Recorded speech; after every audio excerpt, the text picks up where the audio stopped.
Over time, memories fade. They weather and decay. The monument remembering Captain John Cleve Sims is no exception. Cracked and fading, it stands as a tribute to a Revolutionary War veteran in a space that was once a cemetery in Hamilton. You drive by it every day and you're just like, oh, there's a park. But I mean, there's people still buried there in unmarked graves. Zach Kramer is a life scout, and as a project for the Scouts, he's been researching the life of a Revolutionary War veteran, but not Captain Sims. Instead, Private Paul Bonnell, a name you won't find in your child's history books, but he's a man who lied about his age to enlist at 15 and returned after his first tour of duty. He turned in his pension. He said, I don't want this anymore, I want to re-enlist.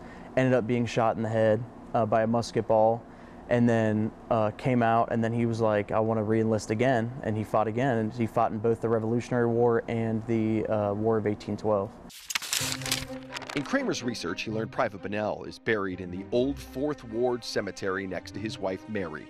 The graves there were later dug up and moved to clear the way for the 4th Ward Park and eventually Sims Park. The only problem is the record of the graves that were moved never made mention of the Bonnells. They moved the majority of them to the current burying grounds where they lay now at Greenwood, but I mean, you don't think of what can be right under your feet and stop to give it, the thought and the respect that they deserve. That's where Zach, in a business called The Underground Detective, got to work. His daughter had left something, his obituary, and just kind of described a general area as northwest corner of the 4th Ward Park, which is Sims Park now. What's up, Dale? Scans of the ground revealed 2 side-by-side voids, which they believed to be graves.